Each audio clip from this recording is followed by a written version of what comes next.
আয়না ধরা ওই মানুষগুলো হয়ে গেছে আয়না।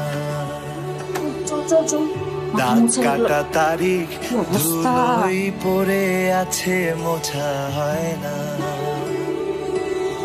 তুমি ছাড়া সবই যেন দুঃখ হয়ে যায়, পথ ভোলা পাখি অধিবাসী হয়ে যায়, আর তো ঘরে ফেরা হয় না।